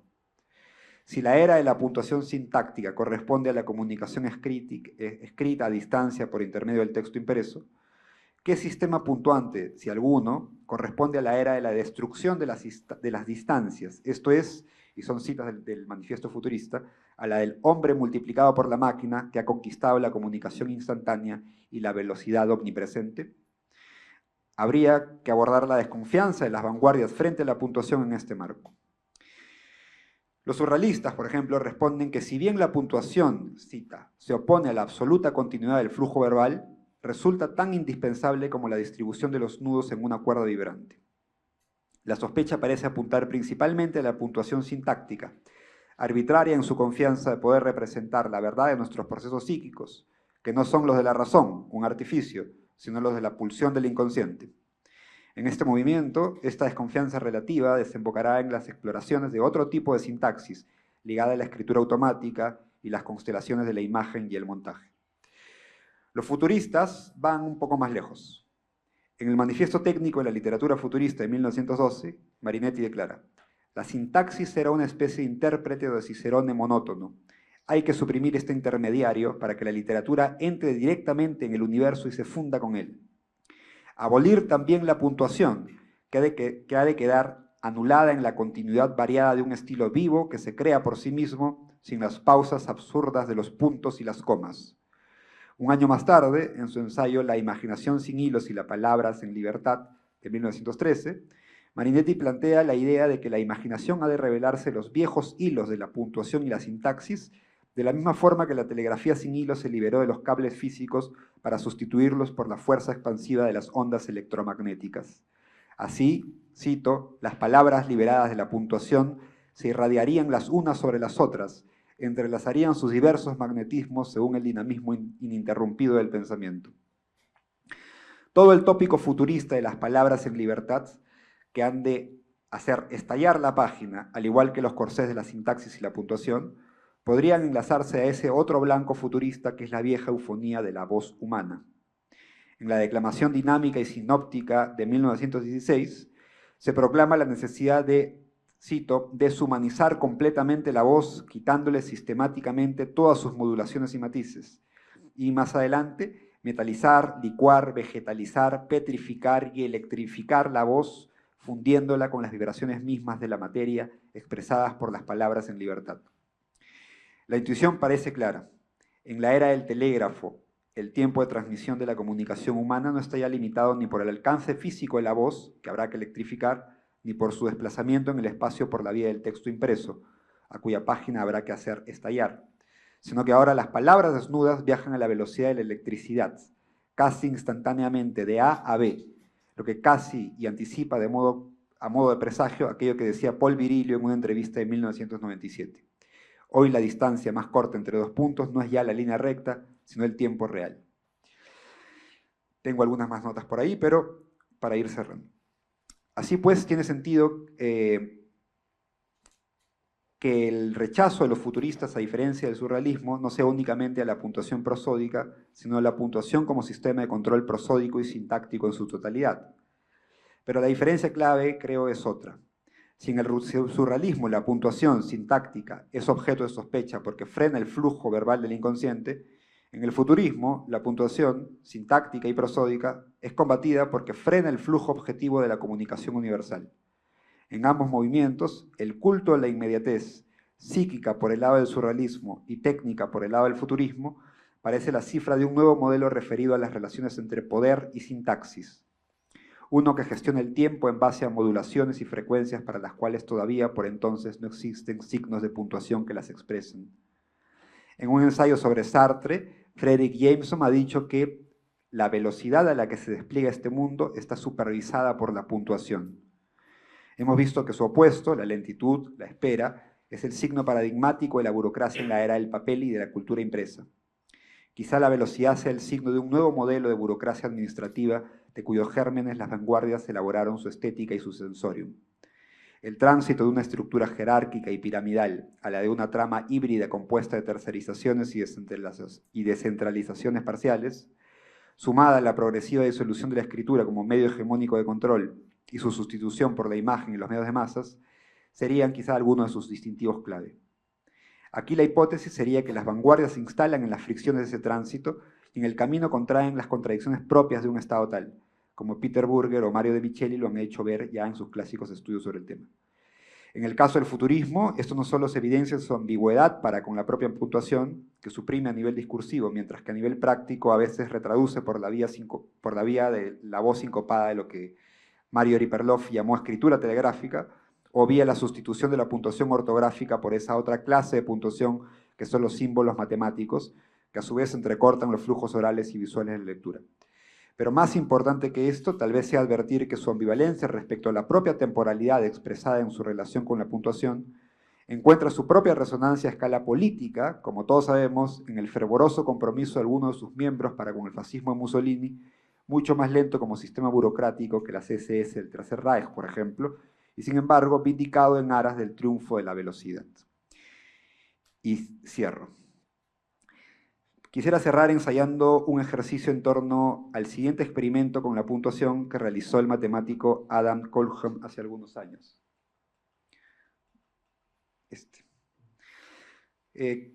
Calhoun sustrae las palabras y deja solamente la puntuación de las páginas de dos novelas clásicas, Meridiano de Sangre de McCarthy a la derecha y Absalón, Absalón de William Faulkner a la izquierda. De lejos, la imagen de un cierto halo kafkiano se asemeja a un diagrama de visualización de datos o a un mapa de espionaje de la Stasi. ¿Qué vemos aquí?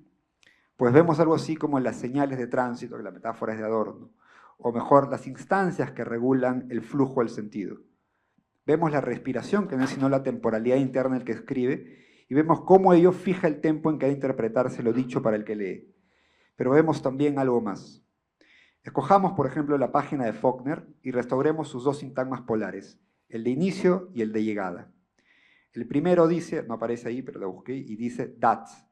El último, al final, dice empty, precedido por una coma. Ahora, ensayemos el ejercicio de recorrer ese intervalo de inicio a fin, pero respetando escrupulosamente esas aduanas textuales que a su modo constituye cada signo de puntuación. ¿Cómo llegar a fuerza de palabras desde el that al empty por la vía exacta de la ruta rítmica y sintáctica que los puntos imponen? ¿Cómo sortear esa distancia? La pregunta concierne los dos extremos en los que los experimentos con la puntuación han sido abordados en el presente ensayo. Tendríamos, por un lado, aquellos que entre sintagma y sintagma, entre el that y el empty, padecen ese delirio de las mediaciones que surge de detenerse en las instancias del trayecto, demorarse o extraviarse en ellas, estriando la frase. Lo que, por lo demás, no resulta una metáfora del todo caprichosa si recordamos que el gramático latino Casiodoro comparaba los signos de puntuación con los distintos caminos que pueden tomar los significados. Esta sería entonces la escuela del Tristram Shandy, que Kafka alegorizara en sus parábolas, pero también la de Emily Dickinson con sus guiones largos, que interrumpen y abisman el sentido, o la de Commons, que la comprime o dilata a través de un uso frenético de la puntuación dentro de las propias palabras, como sugiriendo que incluso el intervalo entre letra y letra está habitada por fantasmas que empapelan la dicción y extreman el acto gesticulatorio.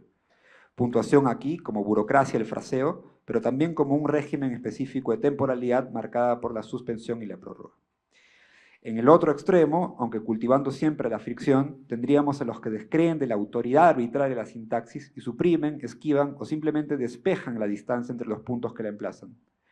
Se trata de la tradición de las vanguardias y de buena parte del modernismo entre guerras, la de Apollinaire, que en Alcols de 1913 sustituyó la puntuación por los blancos en aras de salvaguardar la oralidad urbana frente a esa otra dicción escritural propia de la declamación, la de Gertrude Stein, su rechazo a las comas que destruyen la realidad del todo, y es también la vía de Joyce y el famoso último capítulo de Ulises, donde suprime toda puntuación para echar a andar la simultaneidad a la que aspira el flujo de conciencia. En la segunda parte de este ensayo he propuesto interpretar algunos rastros de esta tradición como mediados por la emergencia de la seducción de la inmediatez en la era de la electricidad y la comunicación instantánea. ¿Cómo habría de pensarse una burocracia administrando este régimen? En todo caso, burocracia, aquí como imagen, digamos, ha funcionado aquí como los dos puntos de los que Radolf Amos decía que, cito, eran democráticos, pues su propósito era señalar que había algo antes y después, en los mismos planos de una frase. Las ambivalencias de las vanguardias abordadas respecto a la puntuación se inscriben en ese intervalo. Todavía hoy seguimos en él. Ahora sí, gracias.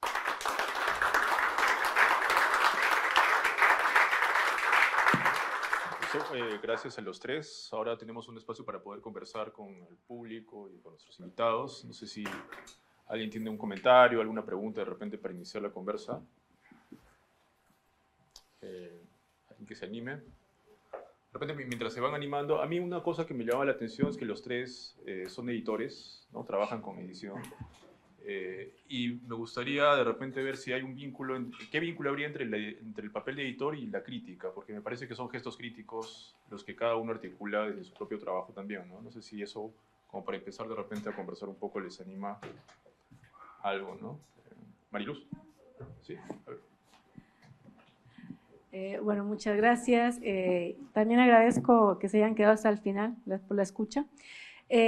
Justamente este texto, además de plaquette, forma parte de un libro que estamos trabajando con Raúl que se llama precisamente La edición como modo de la crítica, porque bueno, a partir de ya 7 años que llevamos como editores independientes, también lo que hemos empezado a hacer es ver la posibilidad de cómo, interviniendo en todos estos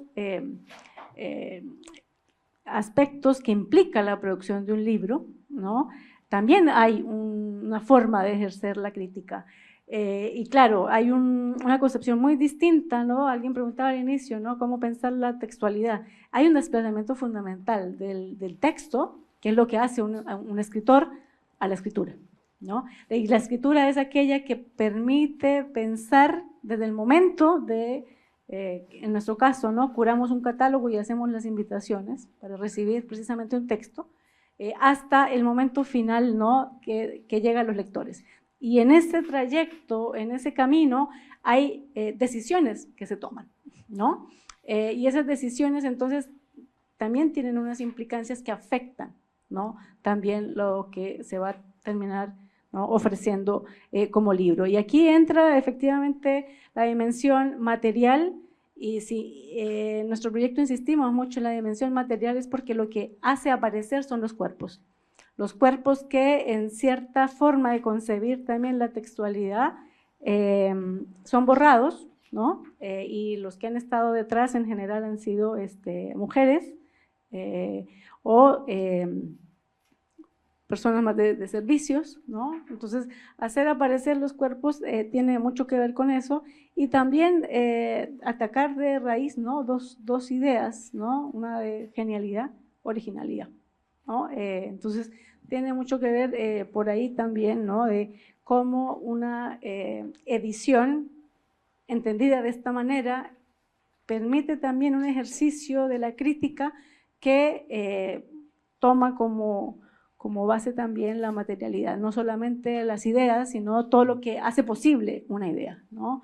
Entonces, en todas estas decisiones de la tipografía, un poco como lo decía también Luis Alberto, ¿no? O sea, no, en la decisión de cierta tipografía, ¿no? Se juegan cosas, ¿no? Estamos acostumbrados a cierta automatización, o bueno, cuál es el margen de maniobra con la puntuación, ¿no? Cómo podemos también efectivamente poner a jugar, ¿no? Una dimensión del pensamiento en esas pequeñas decisiones, ¿no?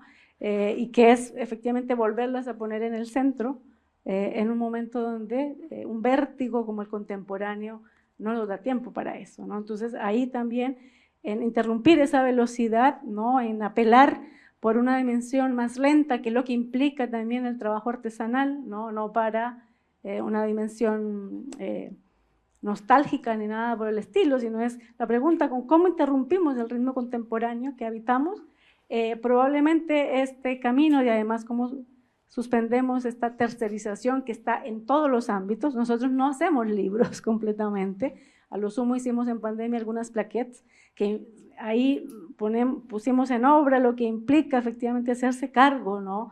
de toda la elaboración, de toda la producción.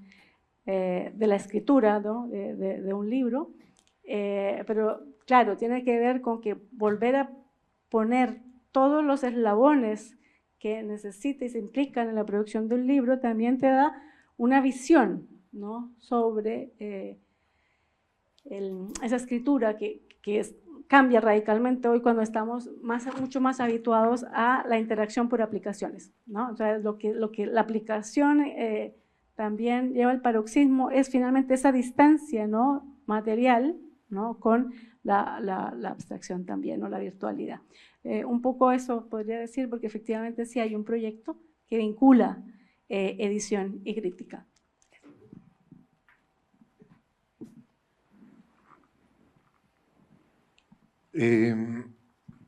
Los libritos, al menos ese hay que bordarlo. Gracias por la pregunta, Carlos.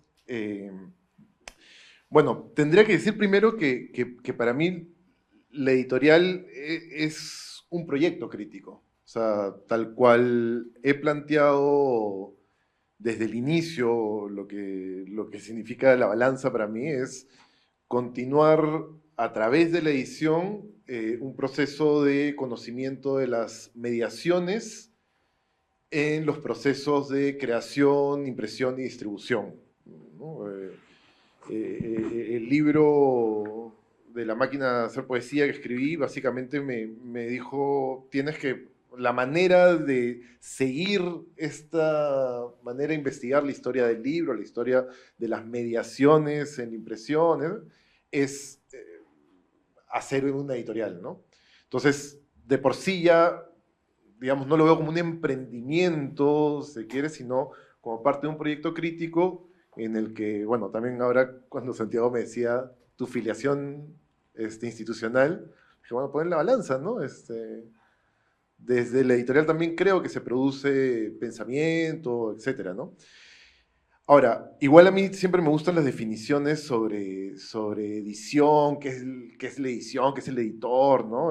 O sea, desde la idea fatalista del escritor fracasado que tiene que ser editor porque no puede escribir, ¿no? O la idea... Profesor de literatura.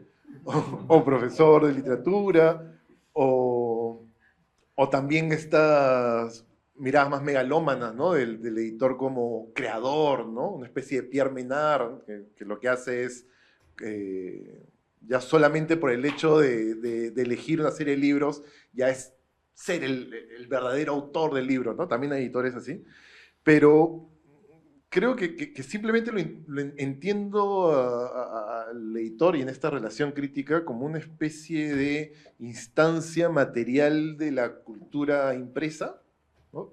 Ya que estamos hablando del libro específicamente, alguien que lo hace posible. Ahora, ¿qué hay detrás de esa instancia material? Un montón de decisiones, ¿no? Y que claro, son muy importantes las decisiones en el libro mismo, pero la decisión de qué es lo que va a circular. O sea, últimamente más pienso la edición desde ahí y el trabajo crítico desde ahí. Si dejamos todo en manos de las transnacionales, lo que circule y lo que se piense va a estar, ¿no?, según esa agenda. Entonces las editoriales independientes tienen, creo, esa labor fundamental de hacer crítica en el sentido de qué es lo que queremos poner a circular. Y ahí, pues, me parece que las decisiones del editor, pues, no son tan inocentes, no son tan como inofensivas, ¿no? Realmente hay ahí todo un trabajo que puedes poner temas, poner incluso sensibilidades. Y un último punto, quizás por la naturaleza de mi trabajo editorial en específico, tiene que ver que he entendido también la edición como una manera de continuar debates desde otro lado, ¿no? Para mí publicar un libro como el de Mateo Díaz, El poema es una cosa que circula, o publicar el libro de Mikhail Mitrovich, Al servicio del pueblo, o publicar esta serie Constituciones Peruanas con Santiago, es una manera de discutir a otro nivel y hacerles llegar de una manera diferida y traficada esa discusión, ¿no? Una discusión materializada en un objeto, en el caso de Santiago, y de ahí el proceso de edición para mí es prácticamente seguir con estos autores con los que tengo afinidades, manteniendo un diálogo permanente que se traduce en un libro. Entonces, bueno, creo que esas tres ideas son fundamentales para también la manera o la ética que está detrás de la balanza. Sí, bueno, yo en realidad no soy todavía editor, tengo una editorial que acaba de salir hace un mes, entonces mi respuesta seguro será muy, no sé, teórica, pero yo pensaría que el editor, eh, claro, no solamente propone lecturas y temas de discusión pública, sino que también tiene que ver con toda una reflexión sobre la circulación de estas ideas, ¿no? O sea, es decir, en general yo pensaría que el editor trabaja en ese espacio en donde se diseña la forma pública de un texto y por lo tanto pasa eso por pensar varias cosas, ¿no? Desde digamos, aquello que le imprime un cierto tipo de legibilidad a los textos, cómo esa legibilidad activa un determinado tipo de circulación, cómo eso condiciona también un tipo de recepción, todo eso que le pasa al texto como espacio vivo que circula en lo social, ¿no? Eso, pero además también hay algo interesante en el acto de publicar, ¿no? O sea, poco se piensa la palabra publicar en relación a lo público, pero lo público no solamente como lo opuesto de lo privado, ¿verdad? Sino como lo opuesto del secreto, quizá, ¿no? O sea, es muy interesante pensar cómo en la modernidad, ¿verdad? Si la modernidad es hijo de la imprenta, fue porque obligó a las personas a abandonar el secreto de sus reflexiones y exponerlas a una nueva república, ¿no? Que los ilustrados llamaban República de las Letras. La República de las Letras, que está conformado ya no por los miembros de una sola región unificada, territorialmente unificada, sino por todos los lectores del mundo que vía los textos y vía estos dispositivos que habilitan su circulación pueden conversar y pueden exponer, es decir, sacar a la luz ideas que de otra forma no alcanzarían el grado de madurez que alcanzaron en la... ¿no? Es decir, o sea, publicar es exponer tus razones al escrutinio de otras inteligencias, ¿no? Y en esa medida sentar las bases para que las ideas maduren y en algún momento se conviertan o intervengan en la misma realidad, ¿no? Entonces, eso me interesa, el acto, el gesto, qué significa publicar algo, ¿no? Sí, pero por ahora, seguramente en un tiempo cuando ya tenga más cancha de editor en la práctica, te podría decir algo.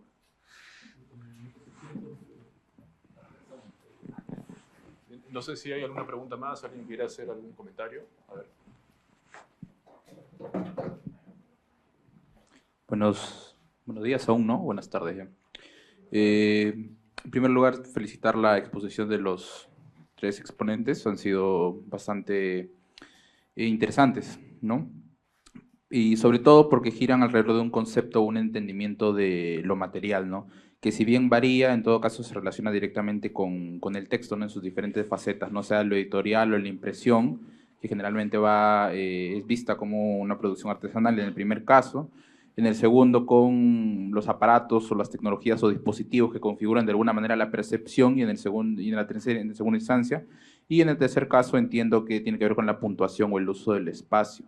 Es una pregunta, digamos, en general, porque es una duda legítima. Yo quisiera saber qué tantas posibilidades habría, más bien, de ampliar el concepto de lo material más allá de la cuestión inmediata del texto. Es decir, lo material referiría también a ese conjunto de relaciones sociales, muchas de las veces se nos presentan a nosotros como abstractas o invisibles, que de alguna forma también determinan la producción textual como tal. Es decir, en primer lugar, habría que salir del texto para poder reflexionar sobre esas condiciones materiales que lo producen, ¿no? De alguna forma, también esto ligándolo a lo último, esto podría explicar, si se quiere, el fracaso de las vanguardias en el sentido de hacer estallar la página, como menciono, que me parece una expresión genial, porque la revolución que ellos plantearon, en muchos casos, a pesar de su ligación explícitamente política, como en el caso del surrealismo, que menciona esta frase bastante conocida en su manifiesto, ¿no? No somos utopistas, para nosotros la revolución es la revolución social, o incluso la adscripción del futurismo al fascismo, no sé, podría relacionarse a esta idea de que lo que habría que revolucionar es el terreno del arte de manera interna, ¿no? Y cómo eso se vincula o cómo eso se pudiera vincular a la transformación real de esas condiciones o esas relaciones sociales que de alguna u otra forma sostienen la sociedad, ¿no? En el caso del fascismo se entiende, es una simulación. Y de nuevo, citando el fascismo es lento, reivindica la velocidad, es porque justamente es una emulación, una pseudo-revolución, básicamente un sostenimiento del orden existente en su lado más totalitario, si se quiere. Pero en el caso del surrealismo que directamente evoca el comunismo, ¿qué podría decirse? O incluso de los futuristas rusos, que se adhirieron directamente como Mayakovsky al proyecto soviético. Esa situación sí me interesa bastante, ¿no? Si esa ampliación de lo material nos permitiera vincular directamente a que lo que hay que transformar no es el arte en sí, como un objeto cerrado, sino de manera contraria, el arte se transformaría en tanto nosotros emprendiéramos un proyecto de transformación política de la sociedad en su totalidad. Bueno, un largo comentario, no sé si quieren decir algo de repente en esa línea, agarrar alguna idea, tal vez.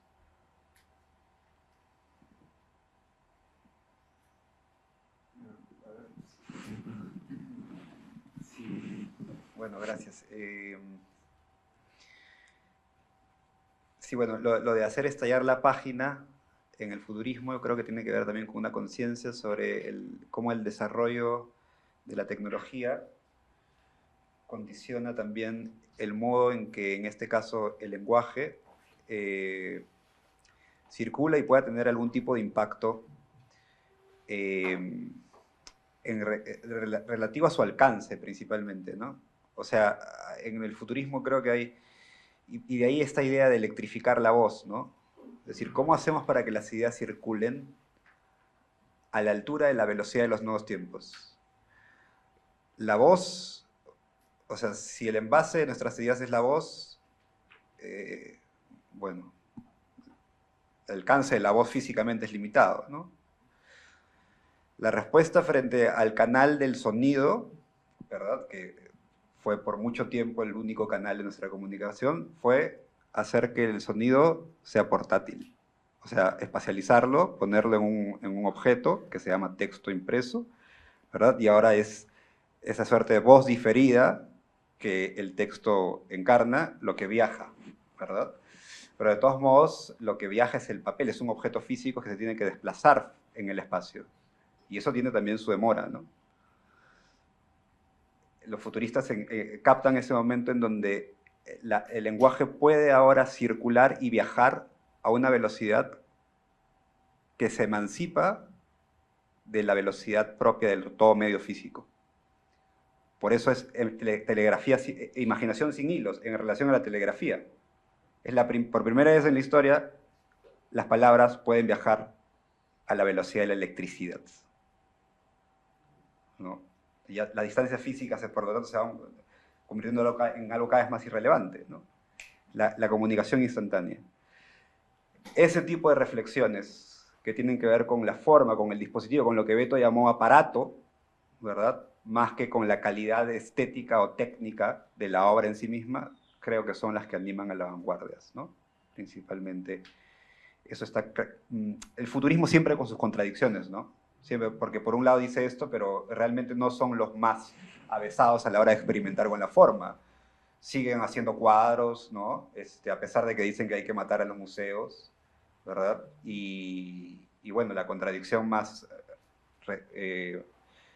intensa es la que tú has marcado, ¿no?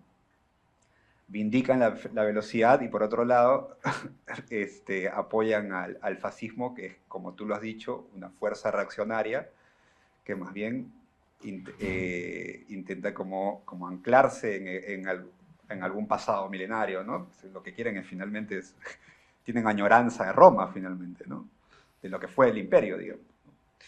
Entonces, en el futurismo siempre con sus contradicciones, ¿no? Pero quien quizá pasa por una reflexión más consecuente en la línea de esto de la conciencia, el aparato, ¿no?, que mencionaba Beto, yo creo que son las vanguardias rusas, ¿no? ¿No? Ahí yo creo que esa es la vía, y esa es lo que tenemos que aprender las vanguardias yo creo que es básicamente, ahí está, ¿no? El surrealismo, ya estuvo bueno, ¿no? Perdón. Bueno, yo colocaba al inicio de mi presentación como la relación entre ¿no? las condiciones materiales y la materialidad, ¿no? Lo que a mí también me interesa es evitar la diada, ¿no? Evitar reponer otro binarismo con estas reflexiones, ¿no? Entonces, mostrar efectivamente toda esa dimensión material y materialista que implica el pensamiento, ¿no? A mayor velocidad, mayor gasto de energía, por ejemplo. Eso es una realidad que tenemos hoy, ¿no? Y si no lo ponemos sobre la mesa, ¿no? Estamos siempre, ¿no? Creando el peligro de reincidir, ¿no? Entonces, claro, cuáles son esas condiciones materiales que implica que tienen mucho que ver con las relaciones de la división del trabajo, por supuesto, pero entonces también que implica la dimensión material. Y esa dimensión material también es la que nos lleva a pensar cuáles son las condiciones de época, las condiciones de posibilidad, ¿no? Raúl comentaba la cuestión del papel, ¿no? Ya olvidamos, porque yo especulo, ¿no? ¿Qué podemos hacer con tanto desperdicio textil hoy en día? Pues bueno, en un momento la tela, los desperdicios se pudieron reconvertir en papel, ¿no? Hoy en día por el nivel de plástico y de toxicidad es más difícil, ¿no? Como llevarlo para allá nuevamente, pero bueno, hoy en día el mayor proveedor o la fuente de papel es la celulosa, ¿no? Y estamos también frente a un problema de ese orden, ¿no? Entonces, siempre nos va a permitir pensar las condiciones de posibilidad, las condiciones materiales que permiten, ¿no? O acompañan el pensamiento, ¿no? Un pensamiento, una cosa así como que se lleva al nivel de las ideas y de la abstracción y que corre por un carril paralelo o que se puede distanciar de las condiciones físicas y materiales, ¿no? Entonces, a mí lo que me interesa precisamente es evitar seguir reproduciendo como esa idea, ¿no? Como evitar insistir en esos binarismos y bueno, una perspectiva de la materialidad me va a permitir eso, sin olvidar, por supuesto, las condiciones, ¿no? Materialistas que habilitan o no, ¿cierto? La producción de las ideas. Entonces, tal vez, ¿no? Porque son dos niveles, pero que están completamente entrelazados, ¿no? Las condiciones materialistas de producción, que implican una división del trabajo intelectual, y la materialidad misma que tiene que ver con la posibilidad que habilitan las propias materias, ¿no? Y bueno, hay que pensar también, o te lleva también a otra zona, pero quiero como dejarlo ahí, ¿no? Como dos elementos entrecruzados también.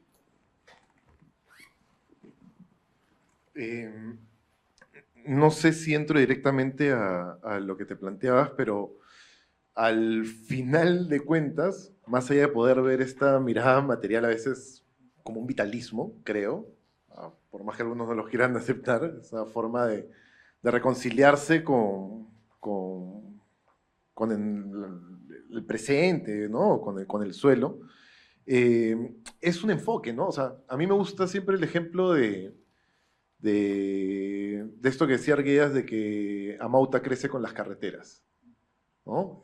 Justo en el 25 se desarrolla una red vial nacional, o empieza a desarrollarse esta red vial nacional, que además muy controvertida porque había que hacer trabajo casi obligatorio, ¿no? Obviamente no en Lima, sino en las provincias, para construir esta red, y gracias a esa red baja o de alguna u otra forma se moderniza el correo. Gracias a la modernización del correo empiezan a también, digamos, viajar a otra velocidad las ideas, los libros, las revistas, etcétera, etcétera. Pero ya con esa intuición nomás de Argueda podemos ampliarlo a más. Justo en Chile hablaba con José Aro, que es colega de ustedes, que está muy interesado en el puerto, por ejemplo, ¿no? Y la idea, le comentaba el otro día justo a raíz de la ponencia, pensar el puerto también como un aparato. y quizás las revistas portuarias como puertos a su vez, como especie de puertos, ¿no? La medida que son una manera de traficar con otras lenguas, ¿no? Hay una revista Gong de Valparaíso que es claramente hasta el nombre, ¿no? Esta idea del objeto asiático que llega a través de los marineros, etcétera, etcétera. Y lo mismo con el ferrocarril. En 1925 es clave para el ferrocarril Lilo Mollendo, y para completar lo que, bueno, no completar, nunca llegó a Lima, pero lo que se llama la cortina de hierro, o tal vez, pero algo de hierro, no sé si cortina, línea, de repente me estoy confundiendo ahí con Stalin. Pero justamente, o sea, que las revistas más importantes de la vanguardia peruana sean en 1926, justo en ese contexto de modernización de las comunicaciones, no es gratuito. Ahí obviamente ya lo que he trabajado es como la máquina que traen los Mariátegui, una máquina motor, ¿no? Permite que las ideas corran a una nueva velocidad, incluso la máquina le imprime velocidad al pensamiento, etcétera, etcétera. Pero todo este enfoque ha estado descuidado de alguna u otra forma porque la ideología es muy fuerte, ¿no? Y el análisis ideológico es muy fuerte, e incluso los mismos autores también se enfocaban ahí, ¿no? O sea, ideales. A mí no me parece que fracasa lo de estallar la palabra, o sea, para mí está instalada, para mí se logró dentro de la lógica de lo que se puede hacer con el papel y con la imprenta, ¿no?